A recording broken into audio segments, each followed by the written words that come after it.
here with the authors, Dr. Hans Hansen, Dr. Sara Elias, and Dr. Ann Smith from the article Resisting the Objectification of Qualitative Research, the Unsilencing of Context, Researchers, and Non-Interview Data, published in the January 2025 issue of the Organizational Research Methods Journal.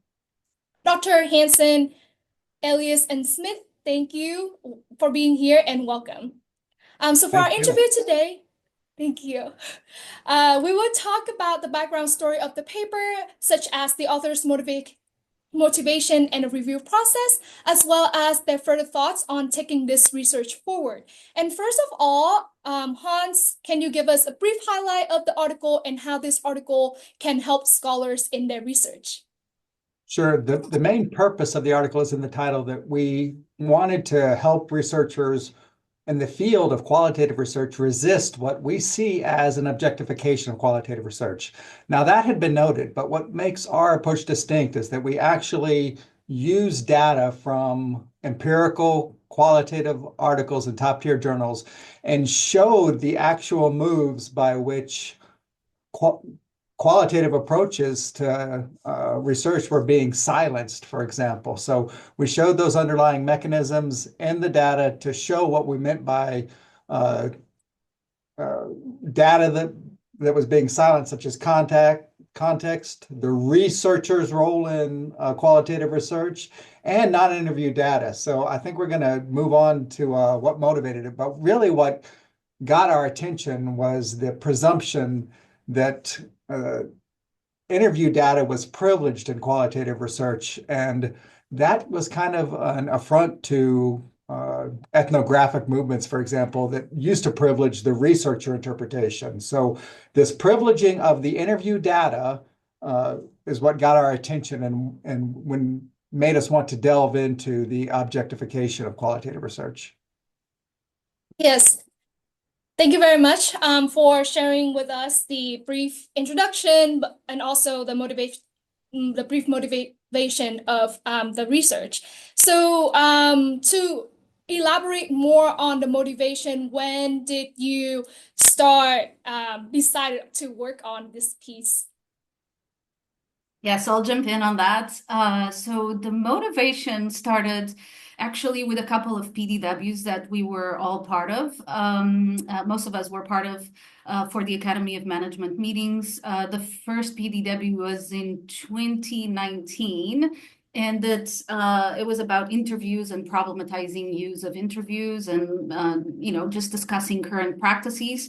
And then the following year, I guess we really liked collaborating with one another. We were part of another PDW that also discussed qualitative research more generally. So not just interviews. And so I think with these two PDWs, we created kind of a safe space for us, and then bringing in another author from outside those PDWs.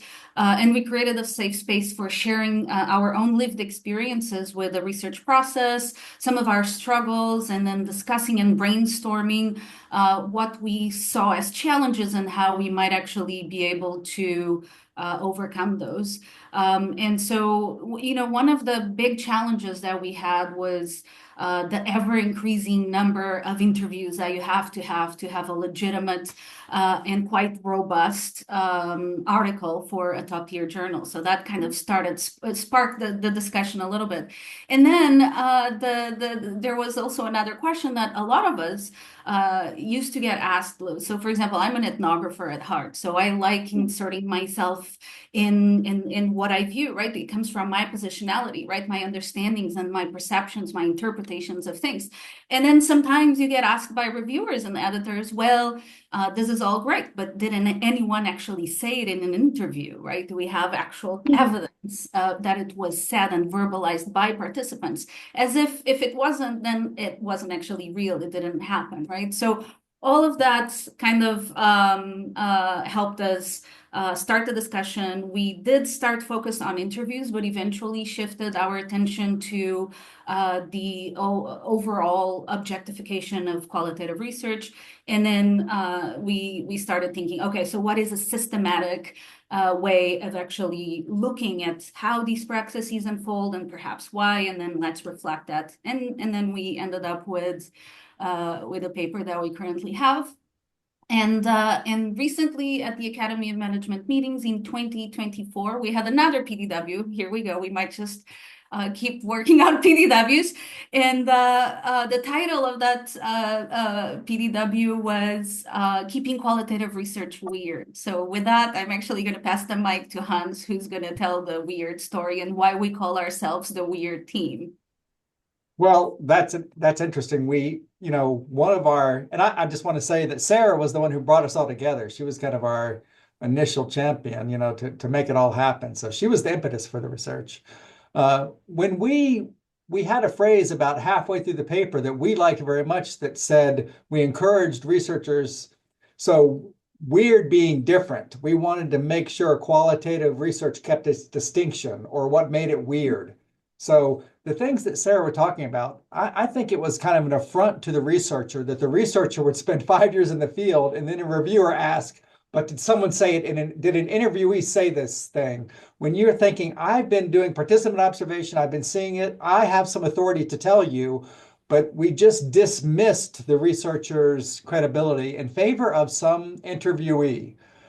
So that was highly kind of, we thought we needed to keep what was unique about qualitative research. So we said, let's keep it weird, which was, that's a stolen phrase from, I've seen it started in the city of Austin, but then the city of Portland also uses it. They say, keep Austin weird or keep Portland weird. So we stole that to say, keep qualitative research weird. But throughout the review process, people were so qualitative researchers were so offended that they were being called weird. Yeah, that got lost in one of the review cycles that we were on.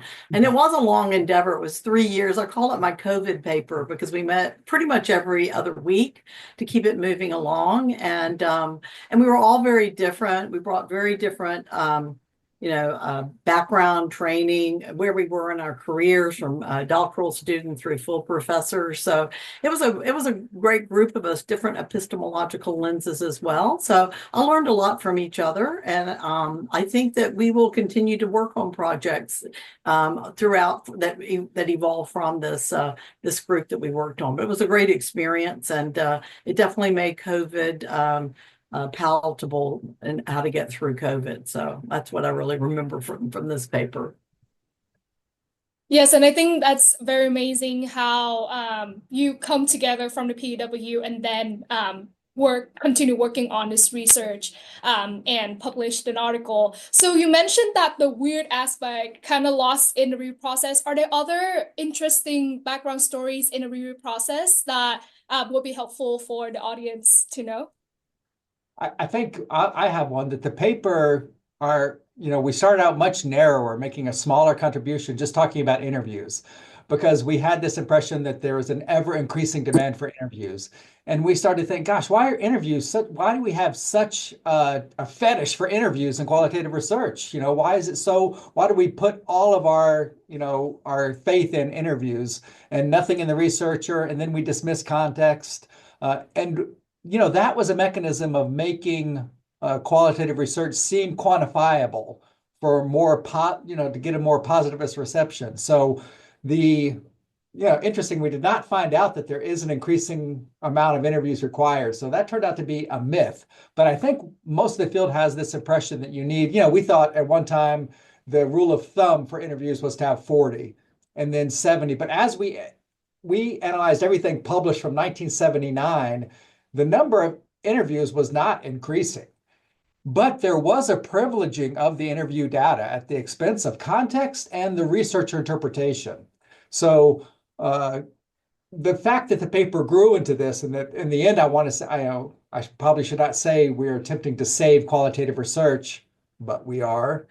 Because no one likes that grand of a claim, but it definitely went up from just an analysis of how, our preoccupation with interview data at the expense of other data grew to attempting to save qualitative research. And I think the other really great comment from the reviewers was the quit. You needed to show more. You need to go into the data and show how it was being silenced. I think that was a turning point for us when we started going into each article's methods and really tearing it apart and showing the moves that were being made to silence as well as unsilence. So it's not just a story of negativity that, oh, this has happened. We have exemplars and how to move forward. So it's very actionable for qualitative researchers. Yeah, there is that really is nice. I'll emphasize that the what to do about it. This was not our impression that qualitative research is becoming objectified. So that's been said a lot, but we really are the first to reveal how it's actually happening in practice. And then in that, we got encouragement from the reviewers to show, how do we fix this? So how do we move forward? How do we retain research, interpretation, and context, and make those just as important, compared to the pedestal that interview data has been set on? Why do we privilege that? So we started to treat all data as equally contributing to a research inquiry. Yeah, and I think just to add to that, I don't think we had it. No, we didn't have it in the original manuscript. Tables 1 and table 2 that also came from the reviewing process. So kind of summarizing how do the silences happen, through which moves, and then the solution, right? So how can we, but then we also break it down by level of effort. Here are some things that we can actually do in our writing. Here are some things we can do on the research design. And is it difficult, high effort or low effort? And I think that's helpful too, to know if you're a PhD student and want to see, how exactly can I do this or not do this, right?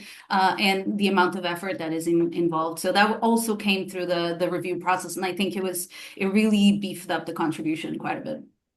Yeah, I hope it's used in qualitative PhD level courses, because, they will face, we did not fix anything. There is still kind of insurmountable pressure to quantify your qualitative research, but this will give them good techniques for how not to do that, and hopefully will influence reviewers or journal editors to start to show the value about why are we dismissing research or interpretation in favor of interview data, and maybe we can knock interview data off its pedestal.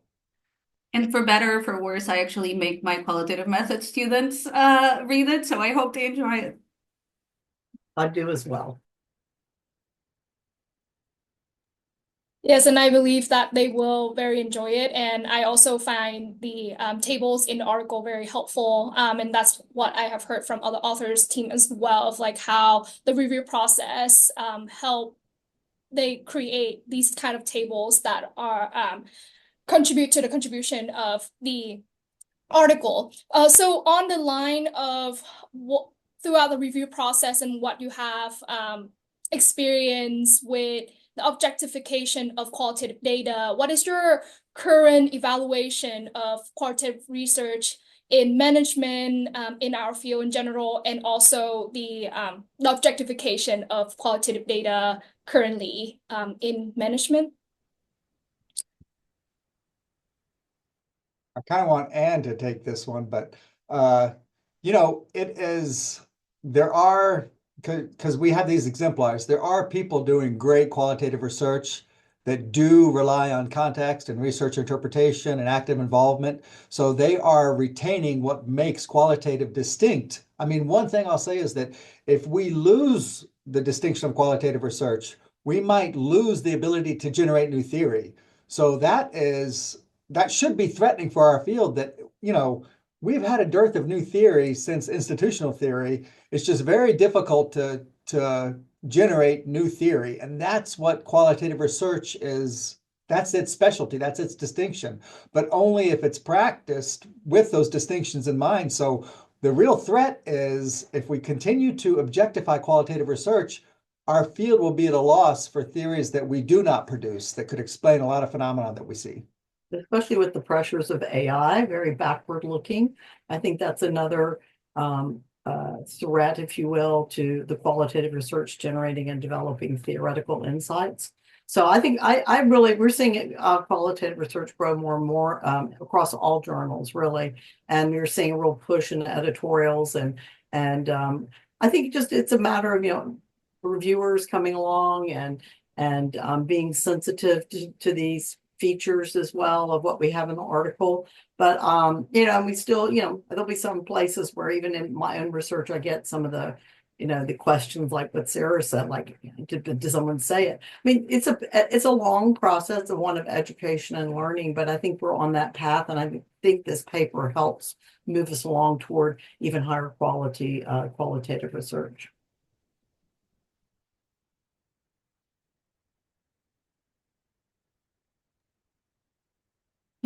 So could you all share more about what are some future research directions in helping scholars highlight the importance of context and also highlight their reflexivity in the article in qualitative research, and also to move away from objectifying qualitative data? What are some of the future research directions that you are thinking that will be helpful?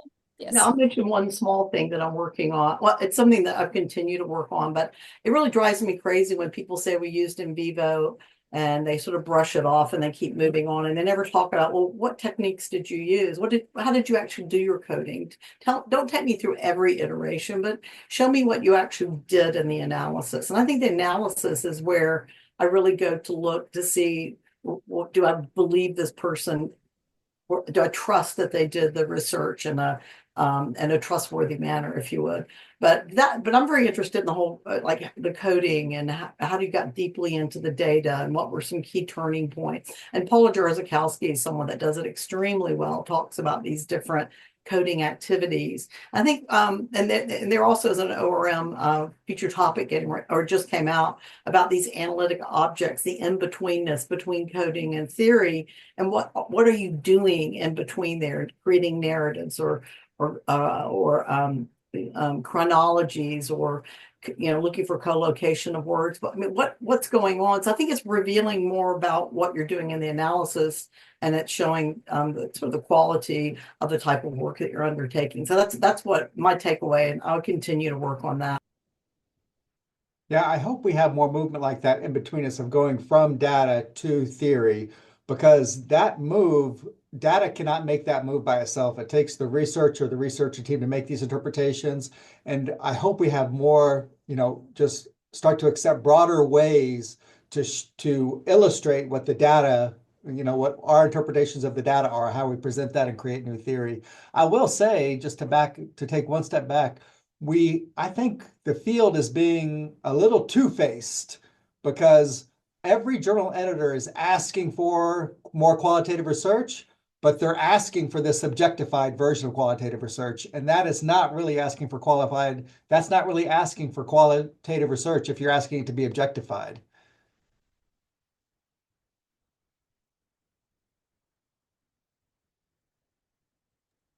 Sara, do you have anything to add? I was thinking, I think you can also zoom in each one of the silences and really dig deep into, so Anne and Hans were talking about, how do you go from data to theory? How do you do those creative leaps, if you will, right? And I think we can do more to bring in our own positionalities, our researchers, right? Us as holistic and very complex instruments of research, right? And how, maybe digging deeper into all of those complexities and, how it affects the theorizing process. So maybe it's context, it's more focused on context. Maybe it's actually developing methods that go beyond interview data. There's, even with the advances, and especially with the advances in technology now, we can bring in video methods, we can bring in all kinds of things that go beyond the spoken word. And so there's so much that can be done in, going in different directions, and it could be either zooming in or maybe even zooming even more out, right? So that would be my suggestion.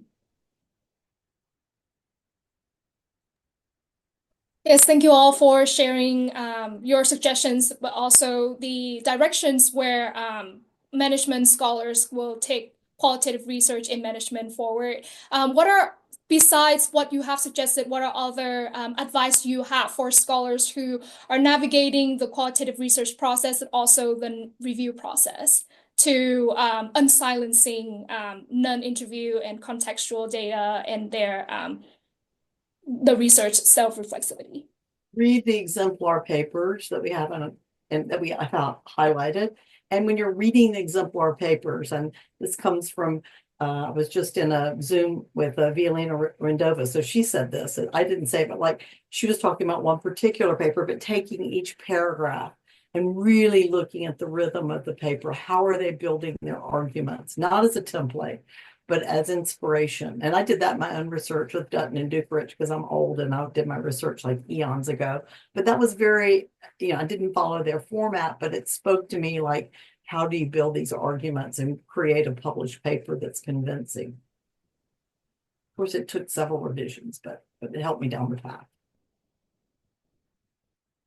When people brush a lot under the rug, like saying that they used in vivo, I wonder, I don't want to start a fight with anybody, but we have these templates that are become a focus that we've started to have a way to do that.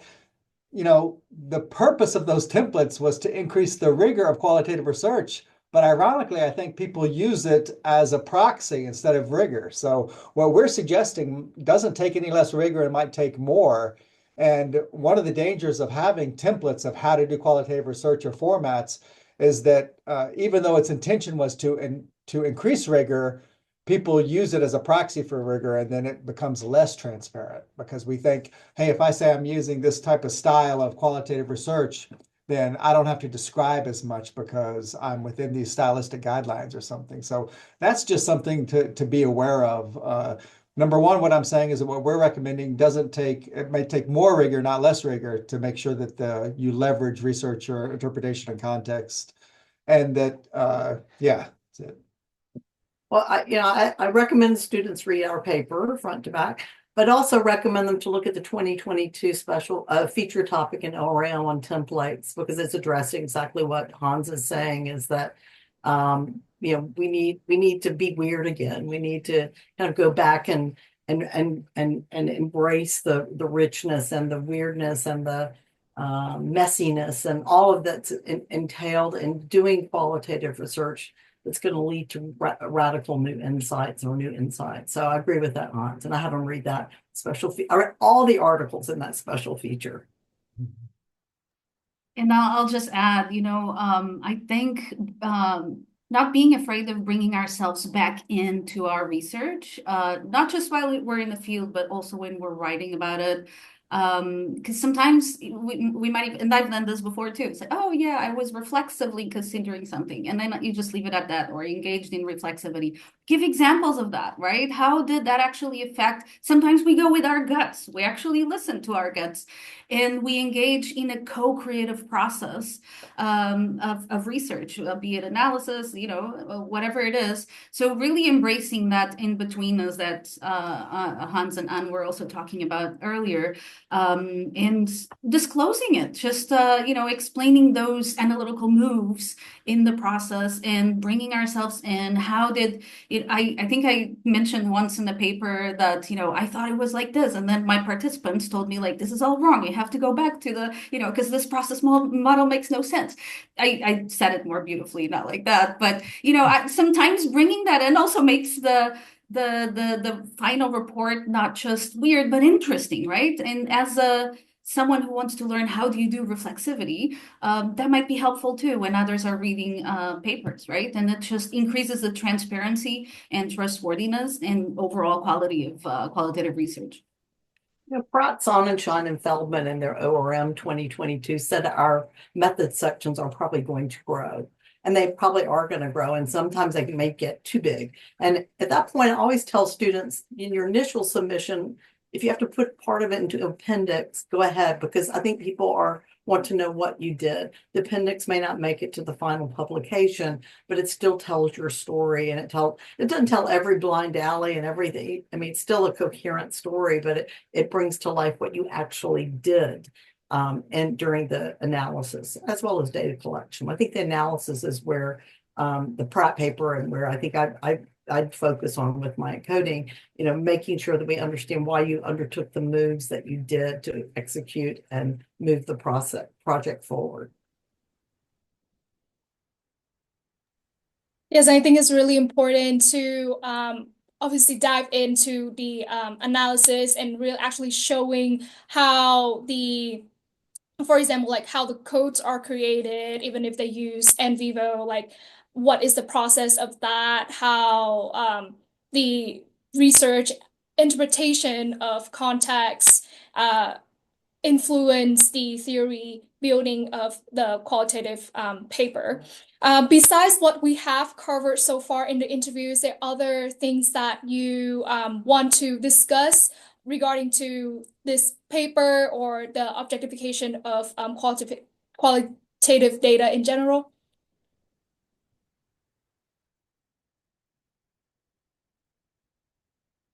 Put together good PDWs.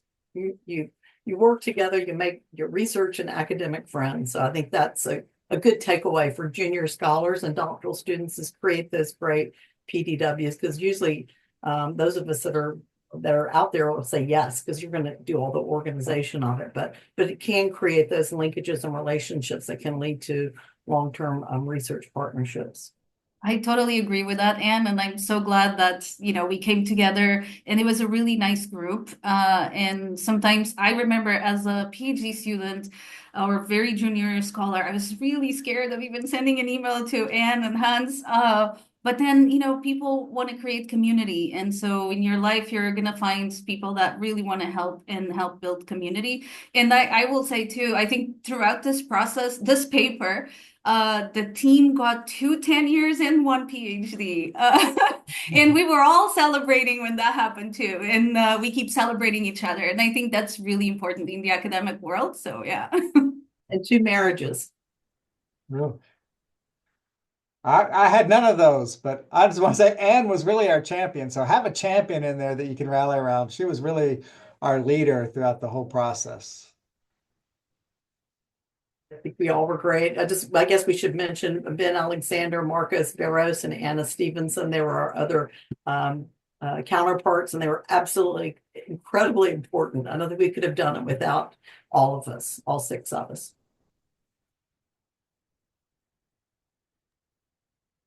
Thank you all very much for your time today, sharing with us about the background of the paper, but also other recommendations of how to highlight and bring in the context, bring in the researcher to qualitative data. Before we wrap up the interview, is there any other final thoughts that you want to share with the audience? No, just thank you and read the paper. And I think this is an ongoing story. Please reach out to us and let us know. I want to hear stories about how it has worked or how it's useful to people, because I think it will be useful to people in ways that we haven't imagined yet. So as you're using the paper, someone in our last PDW gave the advice that they should start to rely on the paper as a reason for their research approach to cite what we recommend. So I can't wait to see those, but mainly hear stories about how it's worked out for them or how they've managed to resist the objectification of qualitative research. And stay weird. Yes, yes. The main idea and the main message is stay weird in qualitative research, for sure. Yes. Thank you all for your time again today, and I really appreciate the work of you all and also other authors that put into this paper. Well, thank you.